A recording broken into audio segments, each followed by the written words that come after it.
Hello, everyone. Thank you so much for tuning in.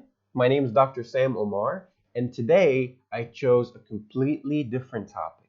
The topic that I chose today is called over communication within dental teams. I believe this is an extremely important topic because we all work in teams. We, as dental professionals, we, as international speakers, we all work within a team. So I really wanted to explore this concept of over communication. This is the concept that I've heard from my managers, from my dear colleagues. This is an extremely important topic, and I thought it would be the best thing to do to actually give a lecture about this over communication concept. So let me go ahead and start to explain what this concept is today. So I hope this lecture will be nice for you guys, and I hope we all learned something from today. My name is Dr. Sam Omar, and without further ado, let's just go ahead and start. So, I want to start by showing you a really nice video. This is an experiment or a game. It's called the Chinese Whispers Experiment.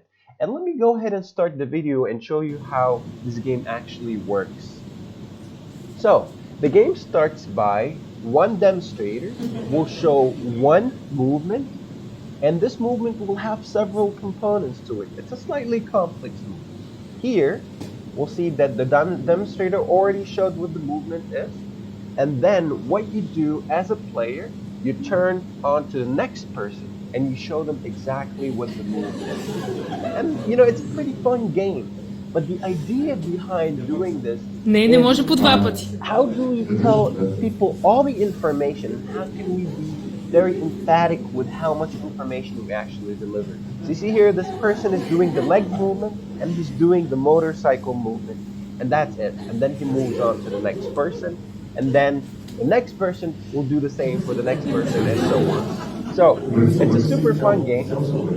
As you can see here, now this lady is doing the same movement for that person.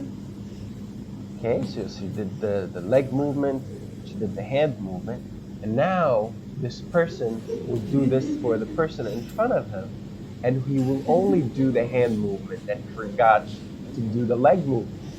And then, the fun thing about this game is the more you go to the front, the more you'll find that the movement, will completely change. It'll become something completely different. And actually, towards the end, you'll find some super funny movements happening, and so on. And towards the very end, when they asked them what the movements were, this was the first lady in line. This is the movement that you thought would be, and this is the actual movement where we do the motorcycle movement. So it's really it's a super interesting game, and it's a nice exercise for us to build communication within the team. So what I want to ask here, why was the movement something at the beginning, and why towards the end it became something completely different? And that's a very common thing that we face, which is miscommunication. So where exactly did things go wrong? Let's see. I think this is exactly in this video, this is when things actually started to go wrong. So let me go ahead and show you that. So this person did the movement, he did the hand movement really nicely. He also did the leg movement, and everything was very clear. He did a great job. But now this lady, when she did her movement, look what happened here. So she did the leg movement, but it wasn't very obvious, and that's the key. And then she did the hand movement. And again, because that person was really close to her, he didn't really see her legs moving. And then when that next person explained to the other person, he just did the hand movement. And that's exactly when things, started to go wrong. So what we want to say is, maybe this person, that lady, did not really emphasize how important that leg movement was. And towards the end, if we keep skipping small parts and small pieces of information, the more we go on and the bigger the team is, towards the end, the last person might get a completely different piece of information. So again, what I believe was missing here is that that lady did not over communicate. So what is over communication, and why exactly did I come up with that word? Is it actually something that I came up with? Well, actually, no. So let me tell you a little bit of history about this particular word. Uh, I think right after I graduated, I started to work for one of the best companies for guided surgery. And my job was to be a consultant, and dentists call me on the phone, just like customer support basically. So customers call me on the phone, dentists they call me, they ask me about their procedures, they ask me about what to do in this case and how to use the guide and so on.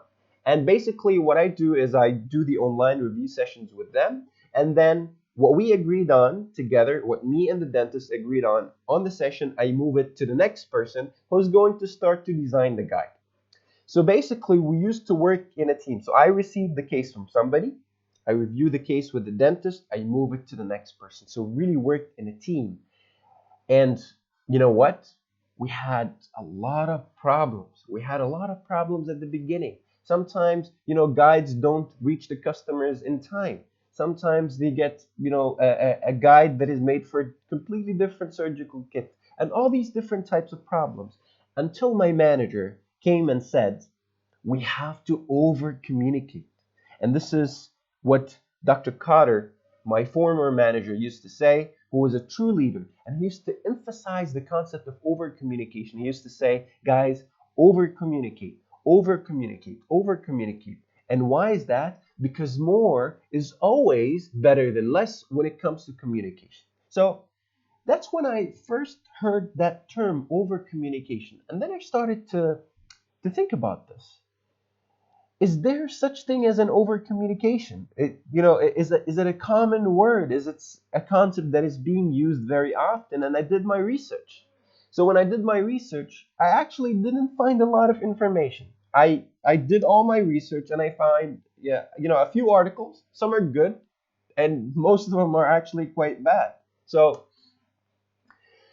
those who say that over communication is good, why exactly do they say that over communication is good? Because remember, that word over usually means something quite bad. It's a negative connotation. So, how could we turn a negative thing into a positive thing? So, let's see.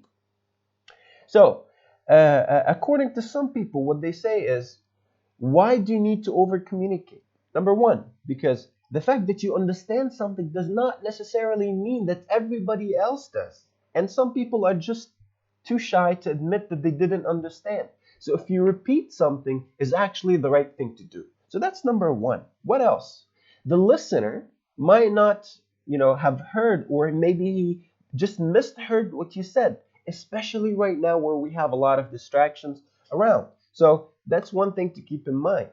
And also, constant over communication will diminish surprises. So we don't want to end up with any surprises. If you communicate really well, you will diminish all surprises, and you'll help clear out roadblocks and cope with bad news. Nothing will be bad news because we already know what's going on and we can anticipate problems that might happen. So this is why we believe that it's actually a good thing to over communicate. On the other hand, some articles actually said it's not good to over communicate. It's a really bad thing. And now you're taking too long of other people's time to just, and you're wasting their time. So why is that? And this is, what Tim Sackett from HRU Technical Resources says. He says, 5 things over communication says about you. So that number one, that you cannot put together a clear and concise thought. Number two, that you don't value each other, people's time, and you're trying to waste people's time, and you don't know your audience, that what you believe that what you say is more important than what other people have to say, and that you like to hear yourself talk. And basically what he said about over communicators is that these are individuals that fear direct conflict, and their over communication is a veil drawn over their fear to deal with problems head on. These are people that don't know how to communicate really well, and they don't want to face problems, and that's basically their way of coping with that. So is that really true? Do I really agree with what those people think? So let me tell you what I personally believe. From my experience and from what I've seen and from working within my team and from working in multiple teams before, this is what I actually think. We had studies that actually talk about miscommunication in medicine. And you'll be surprised by these numbers. You'll find that actually huge numbers of patients actually die because of errors when it comes to miscommunication. And I think in this study right here, it shows that in the late 90s, it shows that the number of deaths is pretty significant. And this is all due to miscommunication. And that's not the only study. We have a lot of studies. There are studies that were done in Harvard. It shows that 38% of all general medicine cases involve a communication failure. 30%. With all different parts of medicine and nursery and everything. It just shows that we do have miscommunication, and this miscommunication leads to malpractice. It leads to death of some patients. It leads to catastrophic failures. And honestly speaking, when it comes to what we do, no amount of over communication is too much when lives are at stake. So this is what I really believe in.